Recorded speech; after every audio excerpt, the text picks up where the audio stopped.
ज्ञान बिंदु जेएस अकादमी के डायरेक्टर रोशन आनंद सोमवार को बेउर जेल से बाहर आए, लेकिन सवाल खड़े कर दिए। उन्होंने दावा किया कि खान सर के 2 गार्ड ने जेल में मेरी हत्या की साजिश रची, लेकिन जेल प्रशासन ने मुझे बचा लिया। खान ने कराई मेरे भाई की हत्या। जेल से बाहर आए रोशन आनंद का बड़ा आरोप। खान सर और आरएस प्रसाद ने रची हत्या की साजिश। सरकार से पूरे मामले की सीबीआई जांच की मांग। पटना के ज्ञान बिंदु कोचिंग के संस्थापक रोशन आनंद 12 दिन बाद बेऊर जेल से बाहर निकले। रोशन आनंद को अपने बीच देख समर्थक और छात्रों ने राहत की सांस ली। रोशन आनंद के भाई प्रिंस यादव की संदिग्ध मौत से ज्ञान बिंदु कोचिंग के छात्र और शुभचिंतक काफी आक्रोशित हैं।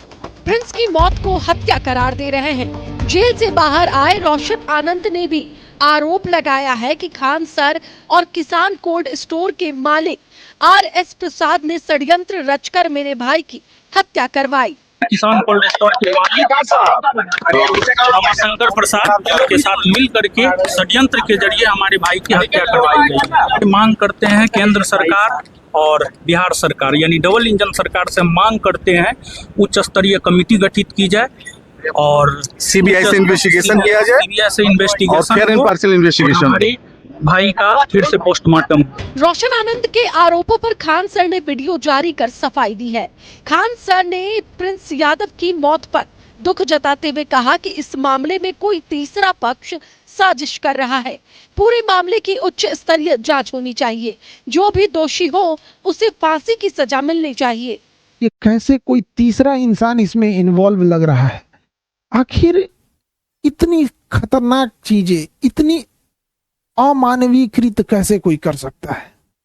तो इसमें कोई ना कोई तीसरा साजिश जरूर कर रहा है। इसके लिए एक उच्च स्तरीय जांच होनी चाहिए और उच्च स्तरीय जांच की रिपोर्ट को लाया जाए और जो दोषी पाए जाएंगे उनमें एक को भी न छोड़ी जाए।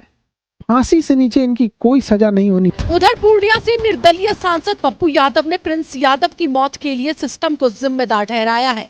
पूरे मामले की गंभीरता से जांच कर दोषियों पर सख्त से सख्त कार्रवाई की मांग की है। सिस्टम ने जिस तरीके से रोशन आनंद के साथ ज्यादती किया वो गलत थी और सिस्टम के कारण आज एक परिवार ने, समाज ने एक अच्छे प्रतिभावान पुलिस शिक्षक को खो दिया। रोशन आनंद ने सरकार के सामने 2 मांग रखी है। गोलीबारी मामले की जांच सीबीआई से कराने और उच्च स्तरीय टीम गठित कर प्रिंस यादव का पोस्टमार्टम दोबारा कराने की मांग की है। अब देखना है कि सरकार इनकी मांगों पर क्या विचार करती है। Bureau report, news 11 Bharat. Patna के ज्ञान बिंदु कोचिंग के संचालक रोशन आनंद के भाई प्रिंस यादव की मौत की तेजस्वी यादव ने हाई लेवल जांच की मांग की है। तेजस्वी ने कहा कि इस विषय पर राज्य सरकार भी सवालों के घेरे में आती है। एक निष्पक्ष जांच होनी चाहिए। बेहद ही इस बात का दुख है और हम लोगों की संवेदना जो है रोशन जी और उनके पूरे परिजनों के साथ हम लोग इस दुख के घड़ी में खड़े हैं। हमारी पूरी संवेदना है। अब हत्या हुई है, कैसे मृत्यु हुई है, ये जांच का विषय है और ये अंतर्राष्ट्रीय इशू है अभी तक। लेकिन जिस प्रकार से अभी शिक्षा के क्षेत्र में इस तरह का काम हो रहा है, ये बेहद ही दुख की बात है। कहीं ना कहीं से जो भी लोग हैं कोचिंग संस्था में, अगर इस तरह की वारदातें होती हैं, गोलियां चलती हैं, हत्या होती है, तो ये बहुत ही दुख का विषय है। एक निष्पक्ष जांच होनी चाहिए। भारत सरकार, बिहार सरकार को मिलकर के नेपाल सरकार के साथ एक गंभीर जांच करनी चाहिए और जो भी दोषी है उस पर कार्रवाई होनी चाहिए। लोगों को ये हमें बिहार समाज सहयोगी साकेत हमारे साथ जुड़ गए हैं। जी साकेत, पटना के ज्ञान बिंदु कोचिंग के संचालक रोशन आनंद को जमानत मिल गई थी, तो इस जमानत में जैसे वो बाहर आए उन्होंने कई सवाल उठाए और कहीं ना कहीं जांच की मांग की है। खान सर पर एक जो है आरोप भी लगा, उनके भाई की हत्या का आरोप भी सामने आ रहा है। फिलहाल क्या कुछ तस्वीरें हैं?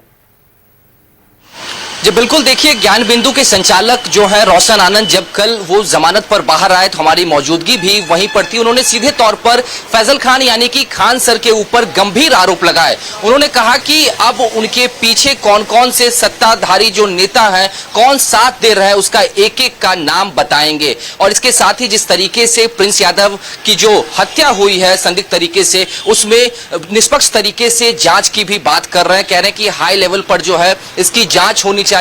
नेता प्रतिपक्ष तेजस्वी यादव ने भी जांच की मांग की। उन्होंने कहा है कि सरकार को अब ये बताना चाहिए कि आखिरकार प्रिंस यादव की हत्या कैसे हुई है। सहरसा के उनके पैतृक गांव में उनके दादा उपेंद्र यादव ने मुखाग्नि दी है और ऐसे में अब जो रोशन आनंद है उनका सीधे तौर पर फैजल खान के ऊपर जो गुस्सा है वो साफ दिख रहा है। जेल से बाहर निकलते ही उन्होंने प्रेस कॉन्फ्रेंस किया। प्रेस कॉन्फ्रेंस के माध्यम से उन्होंने तमाम तथ्यों को रखा। उन्होंने कहा कि जेल के अंदर मुझे भी मरवाने की साजिश की जा रही थी, लेकिन जेल के प्रशासन के द्वारा मुझे बचाया गया। साथ ही उन्होंने ये सवाल भी उठाया कि आखिरकार जब तक मैं जेल के अंदर नहीं था, जेल से जब मैं बाहर था, तब मेरे भाई की हत्या क्यों नहीं हुई? मेरे जेल जाने के बाद ही आखिरकार प्रिंस यादव की हत्या क्यों होती है? और फैजल खान के पीछे कौन कौन से लोग हैं, क्या कुछ कारनामे उनके द्वारा किए जा रहे हैं? इन तमाम चीजों की बात करते हुए जो है वो रोशन आनंद नजर आ रहे थे। हालांकि अब जब से वो जमानत पर बाहर है, ये अब देखने वाली बात है कि उच्च स्तरीय जो जांच की बात कर रहे हैं, तो उच्च स्तरीय जांच में क्या कुछ निकलकर सामने आता है,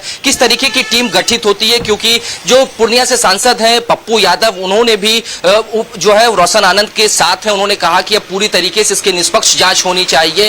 तो एक तरफ जहां पप्पू यादव हो, नेता प्रतिपक्ष तेजस्वी यादव हो, ये तमाम नेता जो हैं वो अब रोशन आनंद के साथ है। उनका कहना है कि अब इस चीज की जांच हम करवा कर रहेंगे, सरकार जवाब दे कि आखिरकार पूरा जो घटनाक्रम हुआ है आखिरकार वो कैसे हुआ है।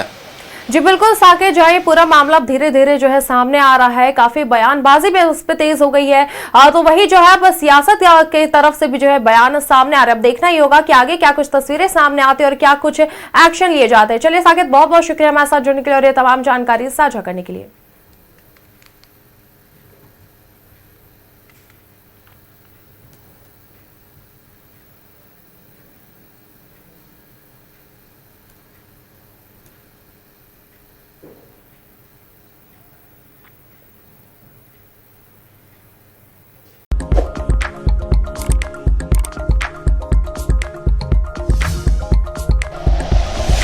Like and share videos, subscribe करें हमारा चैनल और प्रेस करें बेल आइकॉन। न्यूज़ 11 भारत, सच है तो दिखेगा।